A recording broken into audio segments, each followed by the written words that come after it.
back with another video. Talk about it, going for a throttle, fuck a second thought about it. I'm choosing to be great, just know I'm pushing all the stakes. One take, these niggas couldn't knock me off the skates. And today, we got a guest, y'all.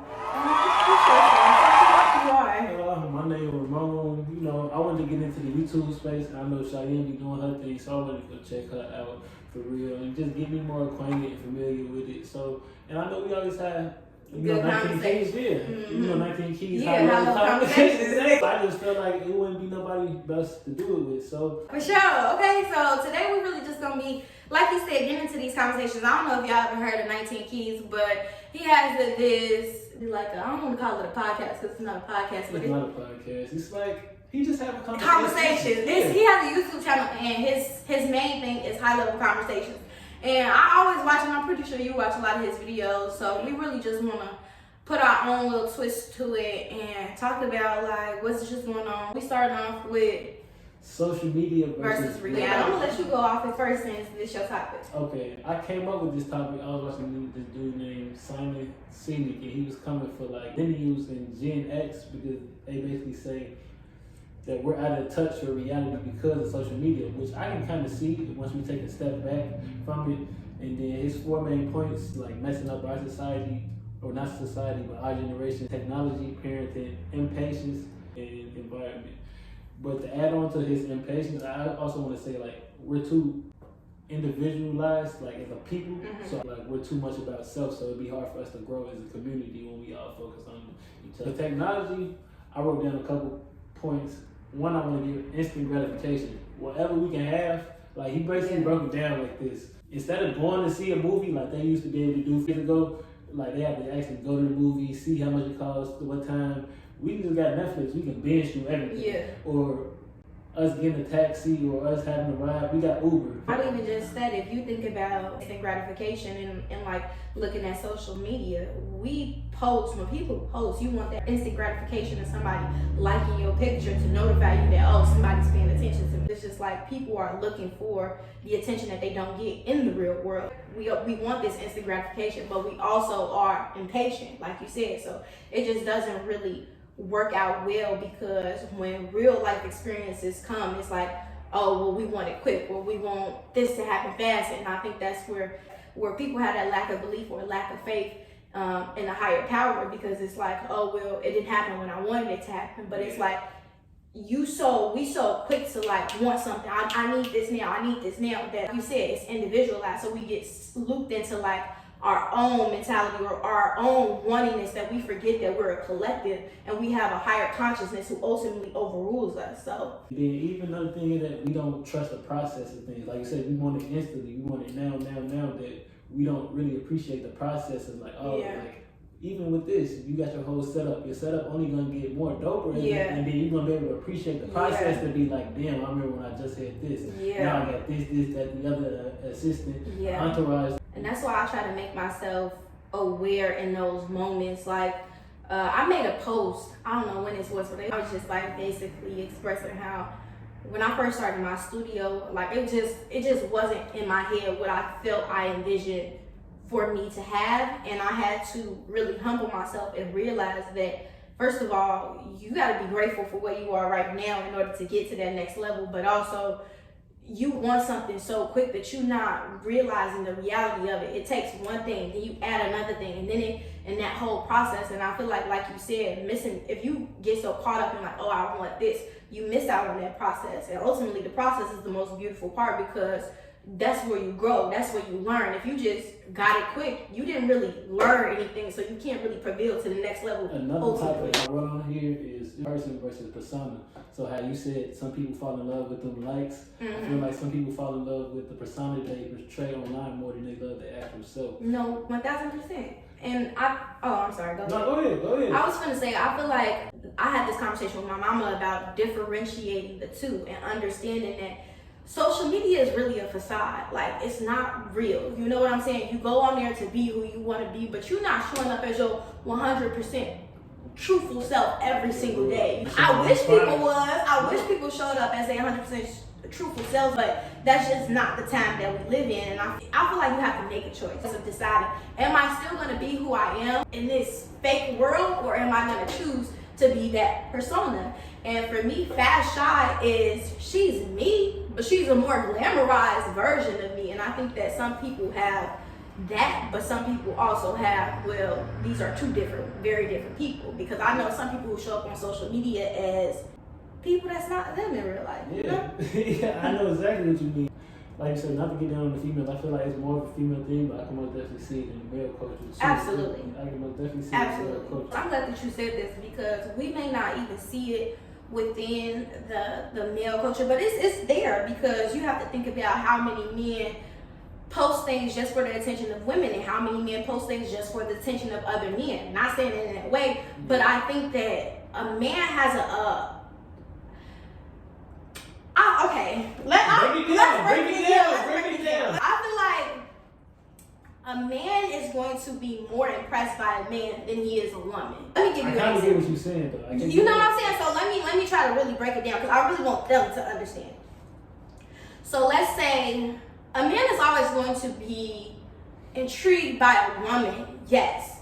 But when you think about it, a man who doesn't know himself is going to choose a woman who is going to be impressive to other men. He's going to choose a card that's going to be like, oh, my nigga's going to, you know what I'm saying? Like, instead of picking the one you should actually pick. Exactly. And I feel like a man your homies have a deterrent in your mind that is stronger than a female. Like, it goes down to that point you said of a man knowing. Yeah. And I think that's that difference. But in today's society of where we are, I feel like a lot of young men have this impression that their homies take a lot of dictatorship over what they choose, what they think. And it may not be consciously, but that's definitely what's happening. I wish I could break it down more so that it's... No, but you most definitely making sense, because I feel like with the group of individuals I hang out with, I can say we're not like that, but I can see when I look into other male groups, I can see that they're like that. Like, they're doing stuff for them, like they treating women bad, but they almost like doing...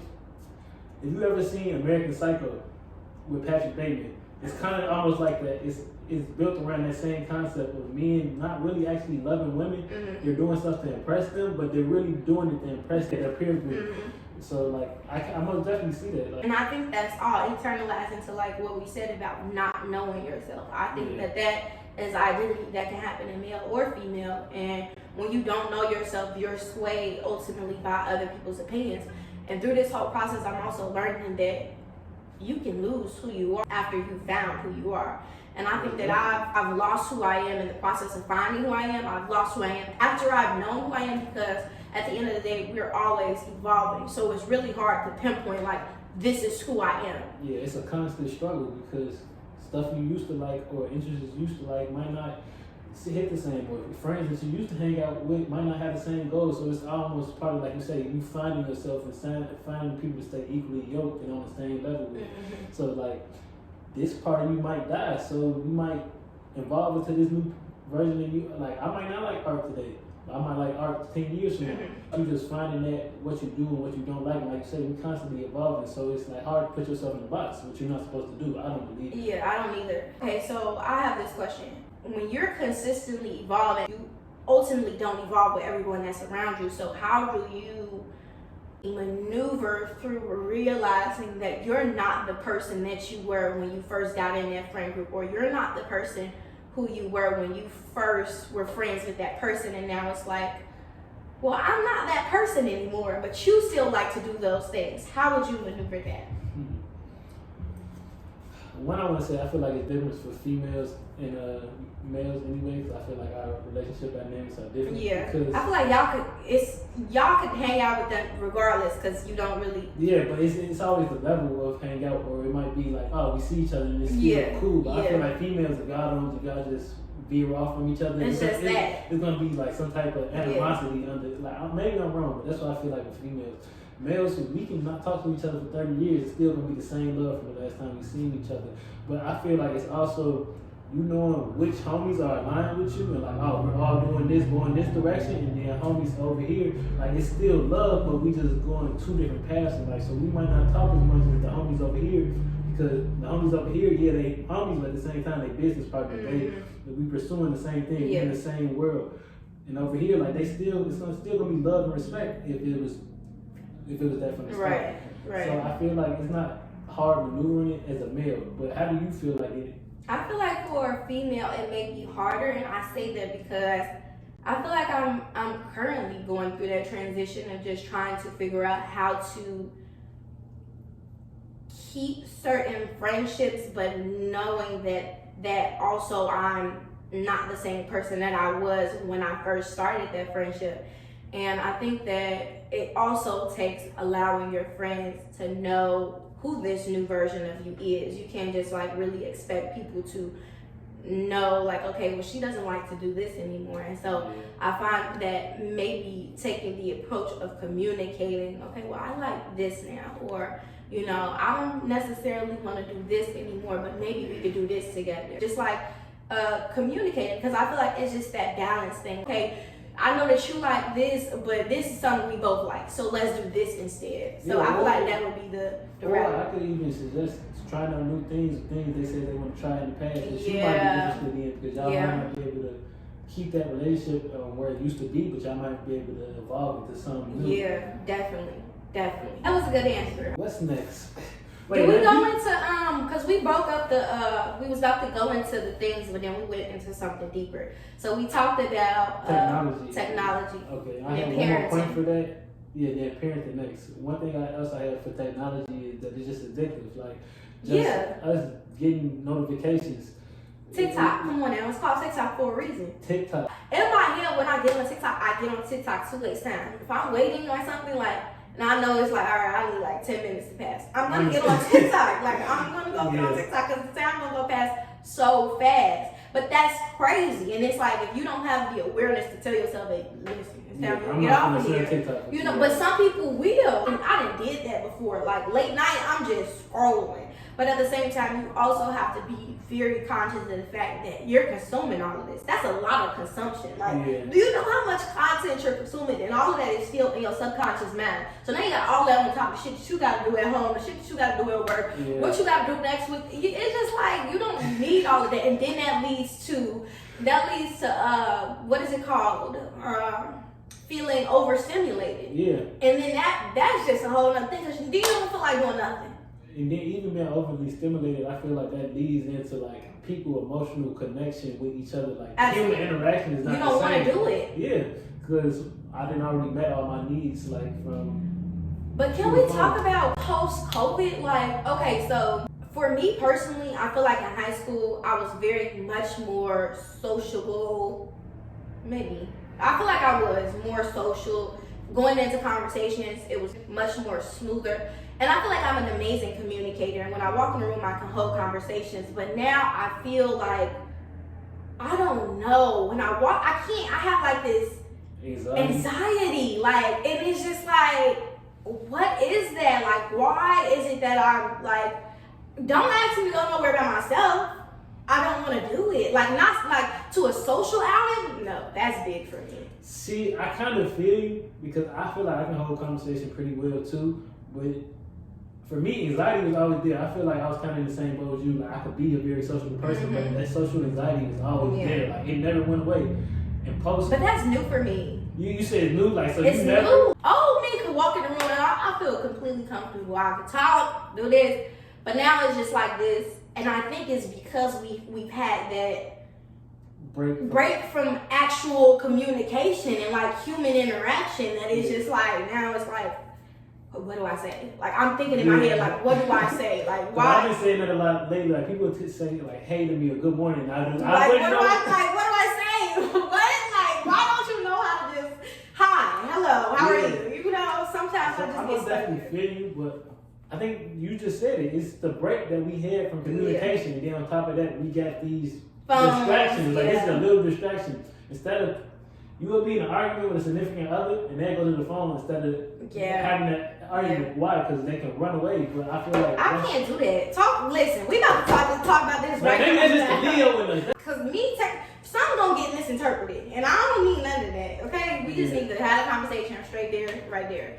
But even with that, I feel like, because I just had this thought this morning, and I was thinking about like my friendships, and I was just like, damn, like post-COVID, I really don't go nowhere. Like, it's like I talk to my friends, but plans be running away. Do you feel like activities are the same post-COVID? Think about it. The times aren't the same. A lot of stores been closed down. Like, I just feel like there's no reason to be outside. I be wanting to be like, okay, let me try to like, and I'm not making an excuse, because there's gatherings that we could put together at home, things to do.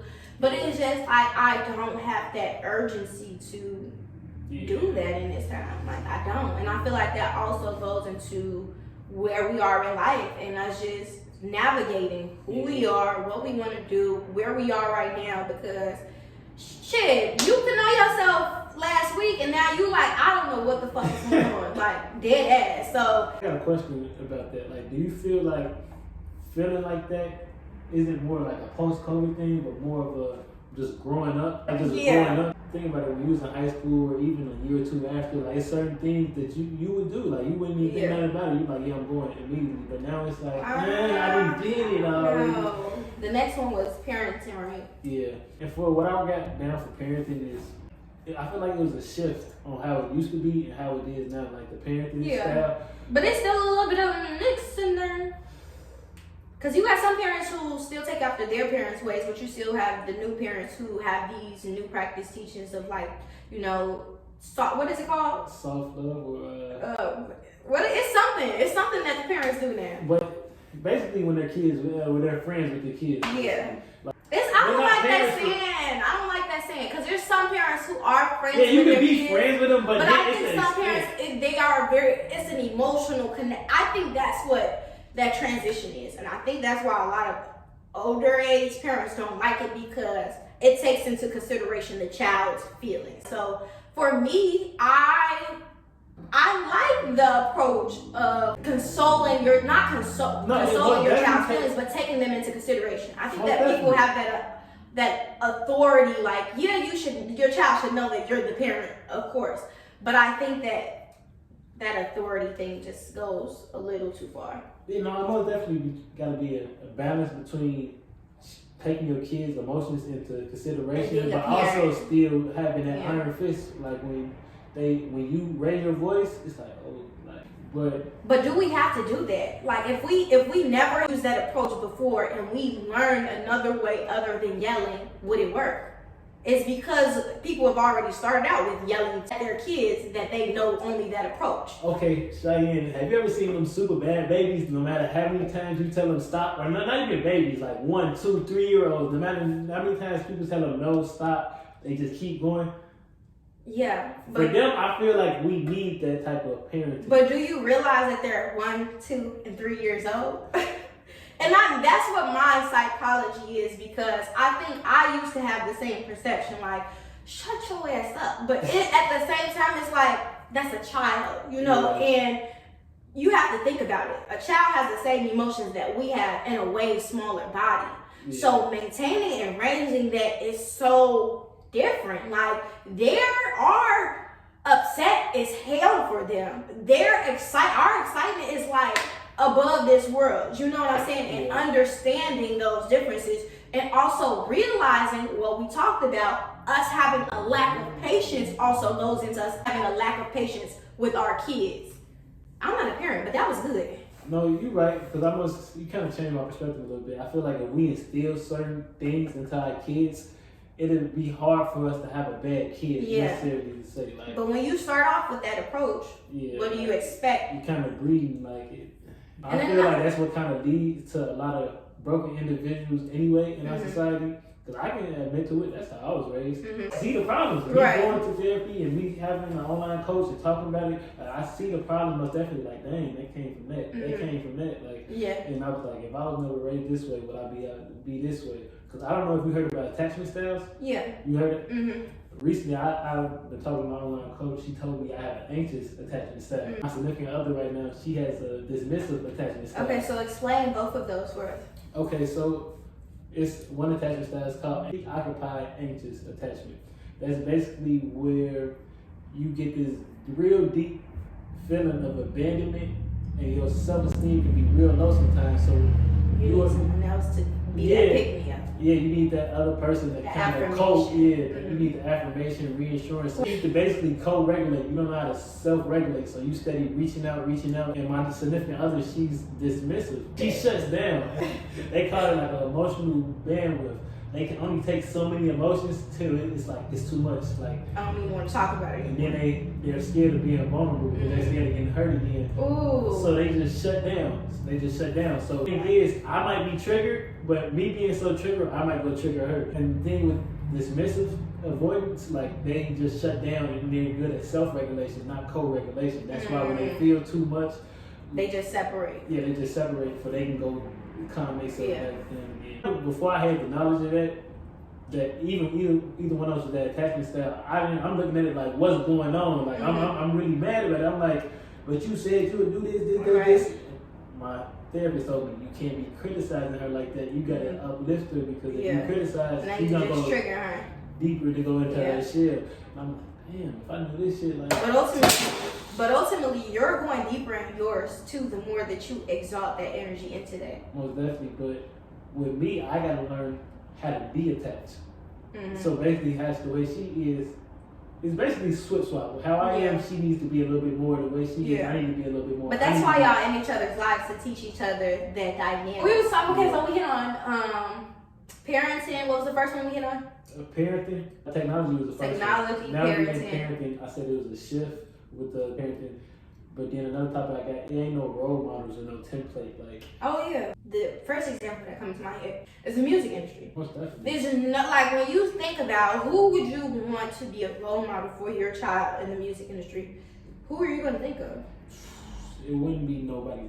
Maybe J. Cole. J. Cole or probably the most known. J. Cole or Kendrick. So in that, out of all of these that's just us going off their music. We really don't know how they're like behind closed doors. You don't, and then you got to think about the connections of who they. Okay, let me not.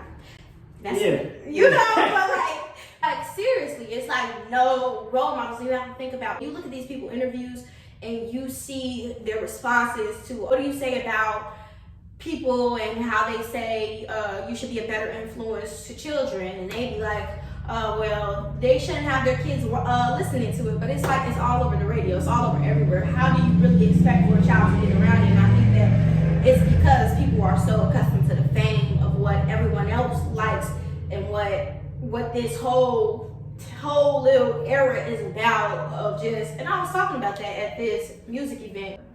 Music summit, the WGCI music summit, but it was real decent. I see you was there. How was it? It was real good. It was really good. It was really cool. But I think that the conversation that was being held was even cooler because for me, being a female who's trying to pursue music and do it on a level that's not mainstream or not basic. It's not what everyone else is doing. It's not what everybody else is talking about. What the conversation was basically, it's a lot of talk about what the basic mainstream music is about, and they were just saying like they feel like it's just time for that change and that shift. And I asked the question about how do you expect to cultivate that change and that shift when everybody is looking for that one sound, that one thing, because everyone is attracted to it.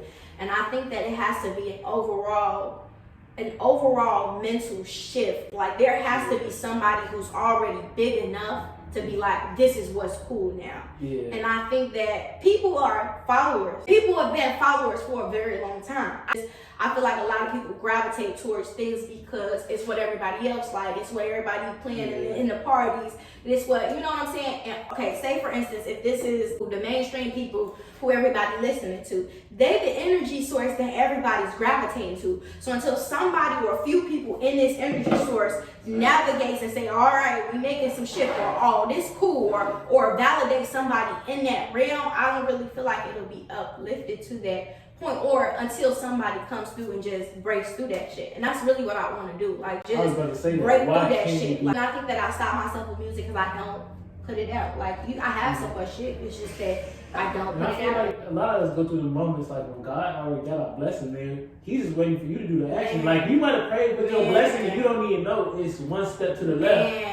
But that's because we think that God is gonna just do everything. And I think sometimes I get in that mindset of like, okay, well, shit, you forget you gotta put into work too. Yeah, and I know some people don't believe in God, they believe in karma or whatever, but I even heard one person say, bad karma stops you from moving. Good karma doesn't stop anything. So I feel like even when people think about good karma, they think, oh, they're gonna get a blessing. No, sometimes the blessing is there ain't nothing in your way. Like I feel a lot of us just want $1 million dropped in our lap. You wouldn't even know what to do with it. You would blow straight through it. You wouldn't know what to do with it at all. And that's why they say God don't give you nothing that you can't handle. Yeah. Everything that He give you, you can manage it. And that's why I always ask God, and I always ask Him for the clarity. Like, never give me anything too soon, because if I mess that up, am I really gonna have another chance to do that? You know what I'm saying? That's be my biggest thing is missing the chance. Like that's one thing my dad always told me. He was like, you always gonna be ready for it when any door open, because that might be the only time it opens. So like in my head is always like, even I wake up every day 5 o'clock in the morning, I work out, but that's because I didn't model my life after certain people where I'm like, okay, I gotta work out. Why? Because you never know. You gotta go read. Why? Because you never know. Like I gotta go meditate. Why? Because you never know. Like. And that meditation is real, because I feel like in the beginning, I started it over a year ago, doing it like every day. And like at first you don't really notice anything, and it's probably uncomfortable, but as time goes on, you realize that you have a sounder mind. You got patience in certain things, like, and that's big. Like to not have thoughts in your head, like that's beautiful to me, because I remember a point where it was just like this voice in my head don't stop. But to be able to say like, oh no, I'm here. And that's the only time when you don't have thoughts, is when you're here, you present in this moment. Yeah, and I most definitely feel you when you talk about the voices in your head, because that's most definitely why I do it, because it's almost like, dang, do this. It's like you can't never calm down. So when you finally get that moment in time, it's like that's real peace. Yeah, that's real peace. Like so even off of what you said about, I'm going back a little bit, but you was talking about how when you have the opportunity, you should take it. I definitely think that's true, but I also have realized that it's important to have that discernment too, because every opportunity is not your opportunity. So I've run into encounters where I feel like I don't really want to miss out on what God is calling for me, but I've did things, or I've taken certain routes that were unnecessary. And I don't want to say unnecessary, but yeah, it kind of was. Like I feel like sometimes we do certain things because we feel like God is calling us to do that thing. But at the same time, God is looking down like, okay, that's cute, but I was really calling you to do this. And so I think it's very essential in that we have discernment to understand where the calling is at that specific moment, because we can have a multitude of callings, but which one is the actual calling that we're supposed to be doing in this season? That's most definitely true. Damn, I never really even thought about it like that, because my thing, I'm always big on lessons. So if the opportunity doesn't go right, or if it's not meant for how God sent it, if it doesn't destroy me, it's always a lesson in it. So that's how I always see it. Like, if I don't make a situation work with this girl because of X, Y, and Z, because I'm X, Y, and Z, going to the next situation, I know I'm X, Y, and Z, so I'm going to try to combat that, or try to maneuver in a way where that's not even a problem. Like in my head, I don't know, it's always about information. Even when you spend money and you don't make money back, you just learn information. Yeah, you spend money learn how to not do that shit again. Exactly. That's how I see everything. So everything is always for a reason for me. And then, but that's a good perspective to have, though, because a lot of people don't see life like that. Like a lot of people just take it as, oh, I'm taking losses, I'm taking L's, and it's just like, well, I don't want to do this shit no more. And I feel like a lot of people have come to that point where it's like, I don't want to do this anymore, but it's because of perspective. Ultimately, how you see it. But like, it's real easy for your perspective to just change too. Because most definitely, I get in negative moods. I most definitely, I'm not gonna say a negative person, but when I'm mad, like that, I most definitely like I let the negativity spew. You gotta try to let it go quick. Yeah, that's my biggest thing. Like, I know that when I'm upset, I have to let it go quick, or it's going to overtake me. And I know that's not something that I want to be sitting in something and you just like, because once you get deeper in it, it's so much harder to like let it go. You know what I'm saying? So I be trying to remind myself like it's not that serious, or just like talking myself through it. But like, well, how did you get here? Why do you feel this way? And then once I start asking myself questions, it's easier for me to work to the answer that it never really mattered in the first place. The one thing that helped me is my homie, Donovan told me this. I was going through a breakup at the time, and he was like, bro, he was like, now look, he was like, think about your life in like a big scale, like it's a graph. He was like, now take this little situation on this graph, and he was like, now look at the whole vision. He was like, bro, you good. He was like, you just hurt right now, but it's supposed to hurt. Yeah. He was like, just look at the whole graph, though. He was like, this is something new in the big plan, bro. That's good. And like ever since then, like it almost afforded me to take a step back from situations and be like, okay, what am I really Analyzing the bigger picture. Yeah, like your emotions might be there, but you still don't mean you can't move with logic. Sometimes you gotta kill your emotions so you can think logically. Like, yeah. And I'm like, dang, like ever since he said that, I be thinking about it. I get mad about it. Bigger picture, take a step back. Yeah. And do I really want to say this? Should I just say nothing at all? Like, I don't know. I think that's another thing I learned to do. Just say nothing at all. It's like we always feel like we gotta prove something to somebody, and like I just learned no. But also what I learned is we aren't really any of that. So we're not our thoughts, we're not our feelings. Like ultimately, you're the awareness behind all of it. I had to realize that like I'm not my thoughts and I'm not my feelings. So when I think about that, when I'm in those bits of rage, when I'm upset like that, that's not me. So where am I? I'm the awareness behind all of that. So once I realize I'm the awareness behind it, I can look at the situation like I'm not even in it. Detach from that emotion. Detaching from it, because I read this book and it really like changed my perspective on how I analyze all of that. But it was just really good. I'm gonna tell you later. But it was really good. It was just like basically getting people to understand that you are not any of that. Like you're just this awareness. That's what separates us from animals. Our awareness. Mm-hmm. Like they still go off of emotions, instincts, and all that Mm-hmm. shit. But the awareness of that and not being detached from that is, I feel like, what makes us different and what we was able to adapt past. And we all the same. We all are all the same. When you think about it, a dog, you could don't you communicate with your dog? Okay. Well, I communicate with my dog. Dolphins, they talk. We may not know what they're saying. Yeah, but they communicate. They don't even gotta say nothing. They just know it. They thinking. That's okay, brother. I feel like we can reach that level. I feel like we have reached that level. It's just like we said, having that awareness or penetrating your mind to that level to be able to do it. We do it even without trying sometimes. Yeah, like you know think about when something funny happened. You got that one friend, y'all look at each other. You know, like, or say for instance, if you singing a song in your head and somebody starts singing it out loud, that's crazy. Like how you singing that and I was singing it in my head. I was just singing in my head. Like, what? It's a lot of weird, or you think about somebody and then they call you. Yeah. But that's energy. That's why I say we're all the same, because it's all energy. Like we all come from the same source. It's you want to put a name on the animals? No, we just all the same. Yeah, we all just all the same. We just all energy. Well, we talking about energy. I got a question. So is it bad that I know that we all energy? So sometimes I be thinking about my girlfriend, like, oh, she text me, like, oh, I be like, she finna text me this. No, because I do the same thing. And Christian, literally, every time I think about, I swear, when I be thinking about him, like, he texts me. It's so weird. You know what's weird? It don't work with me. It used to be the same thing. You probably be trying too hard, like. You think I be trying too hard? You probably be like trying to do some telepathy shit, like. Nah, I do. I'm weak. No. I be thinking, I be like, dang. I'd be like, you wasn't thinking about me? Nah, why you say that? Because shit, I was thinking about you. What I was going to say something before we move from the energy. Oh, it was something about us all being the same. Oh, that's where I feel like we go wrong.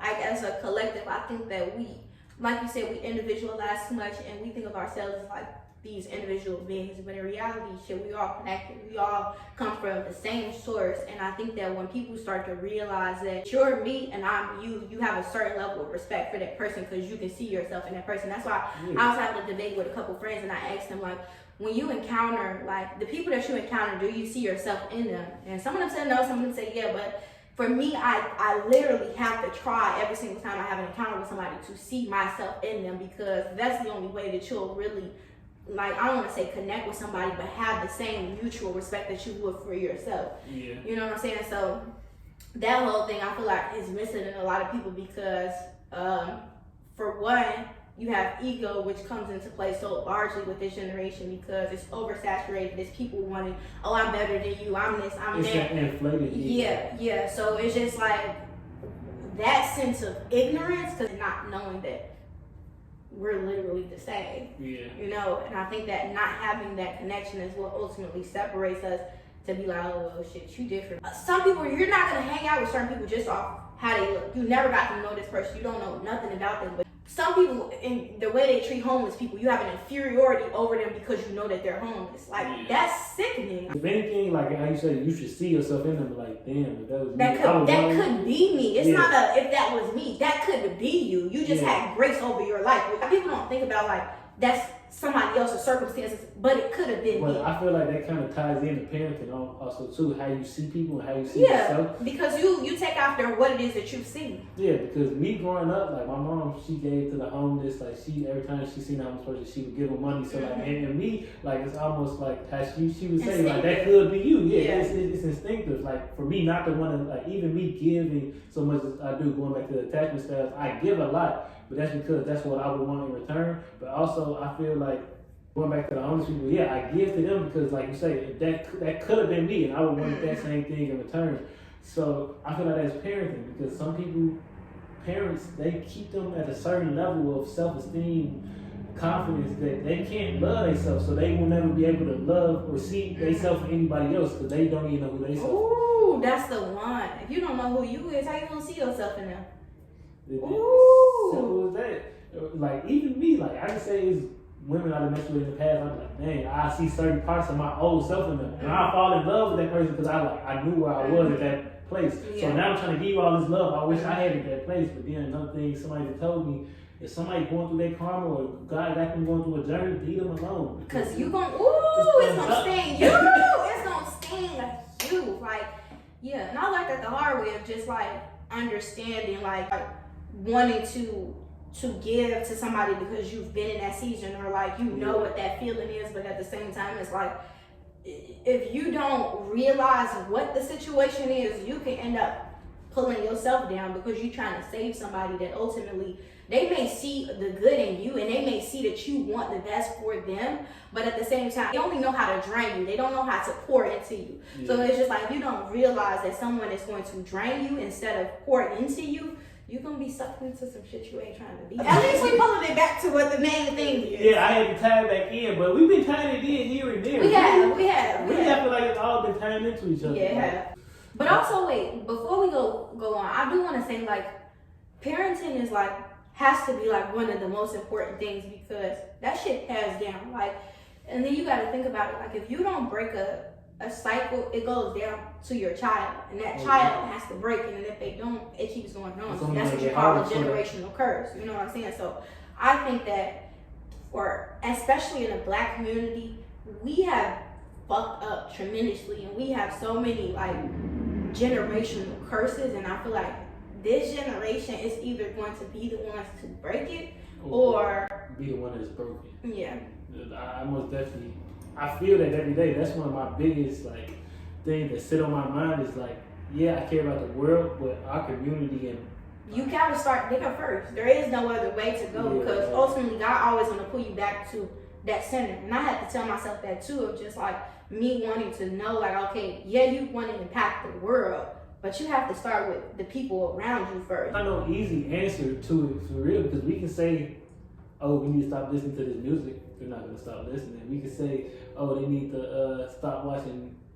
I don't even know what they watch anymore. Cashapp Rock and Blueface, but they're not going to stop watching it. Why? Because I feel like our community is almost chaos addicts. Like absolutely. Like we like the drama. We like because it triggers it's what something. We used to. It's like a dopamine. Like it just increases, heightens that like excitement. Yeah, most definitely. Like at least speaking for how I grew up, that's what we used to. That, like we're used to yelling this, that, that. Like if it's peace, even for my relationship now, and I can say if it's peace, you almost like everything.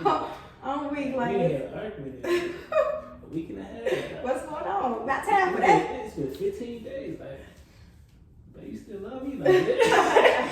And it shouldn't be that way though. Like we shouldn't have to have this anticipation of like feel like the need to argue or yell. Yeah, but I feel like even she broke me through that because she don't like communicate like this. That's when she started to shut down. So I had to notice, I had to talk in a calm manner. Yeah. For me to even get through to you. Because we're having a conversation. Why are you yelling? Yeah, but don't you know when other people think you yelling, but you don't think you yelling? That's like, that elevated. That just tell me I'm yelling. Just tell me I'm yelling. And then I'm like, all right, cool. Yeah, because I would definitely be like, what you mean? Like, and then like, she think I'm yelling, but like, my yelling is really this. Like, nah, I ain't yelling, but this is just an I just got a little bit tone. excited. That's all it is. My mama call it passion. Yeah, that's what I call it. It's passion. Because honestly, I dealt with that a lot. That's just something that's passed down to me. Like, my mom, like, a lot of people say that she's very aggressive when she speaks, but for us, like, that's it's passion. Like, yeah, I'm like, passionate about what I'm talking about. Like, if I really didn't give a fuck, you'd be blue because I'd be serious. Like, yeah, you okay. don't care. Like, You know what I'm saying? But I also have to understand that your tone of voice does play a role in how things are heard and how things are perceived. You can have a conversation and you don't have to yell. Like, just because you yell doesn't mean it's gonna get your point across. Like, you know what I'm saying? And I have to realize that, like, you don't have to elevate your voice. And I know that you're passionate about it, but it's just like having that awareness. Like, all right, I'm getting a little excited. Let me just dial it down a bit so don't nobody think I'm being aggressive with them. Yeah, I most definitely have to learn that because I feel like everybody don't speak in the art of passion. Like, yeah. It's like me and you might be able to get passionate all day long. We ain't gonna feel no type of way, but then somebody else gonna be like, damn, why you talking to me like that? It's just different dynamics of people and understanding. Like, it's having that awareness when you go into any conversation of like, okay, well, analyzing how is this person, what is their communicative style, or how is it that they speak. Like, I speak with my hands. For some people, that's like, in an argument, if you're speaking with your hands, bitch, then you want to fight. Exactly. Listen, I gotta do this. This is what I do. It just feel normal. Okay, so we not be on 1-2 technology, we not be on parenting.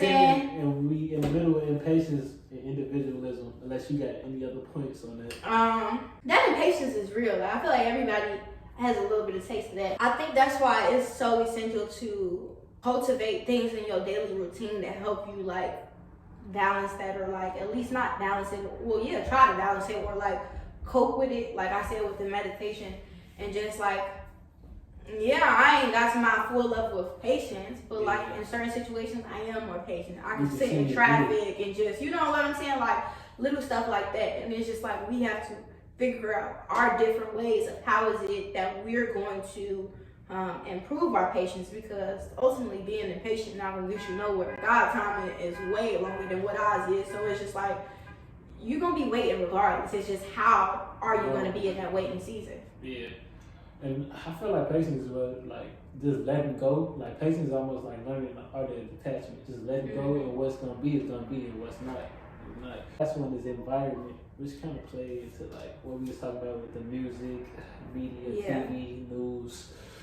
We just consume a lot of negative stuff. Like, and that's all that is really produced. It's in our food, it's in what we watch, it's in everywhere. Like, it's everywhere. Like, the kid shows and songs, like the songs, you be like, this on a kid movie? Like, it's demonic, it's weird. Like, when you think about even down to what we used to watch, we never understood the symbolism in that shit, but it was there. Shit happening behind the scenes. Some of our parents be mad. I remember my auntie got mad at my cousins because SpongeBob had a purse. Why he got a purse? Like, it just be little slick shit. She catching a lot of the TV shows. That's how it be now. Like, I'll be like, what is going on? But it's always been happening. It's been happening. I feel like it's just getting worse because we're getting worse. Like, we're accepting more of it, so they're like, we finna do more of it. Like, that's like, if you come in to buy something for me and I give you one fake cookie out of 3, I'm like, oh, she ain't nothing but fake cookie. I'm gonna give her 2 next time. Like, what? I'm gonna make all 3 of them fake next time. She still ain't catch it. Now you think you eating real cookies? They all fake. You didn't catch it,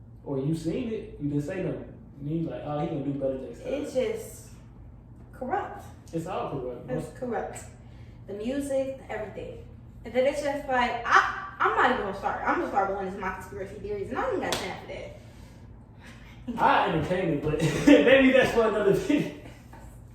Cause listen, it go deep, and I'll be like, I be trying. No, with the conspiracy theories though, I really have to stop myself, cause I be like, no, this shit is real. Yeah, like, drive you crazy. Like, do you be looking like, nah, I gotta put this together.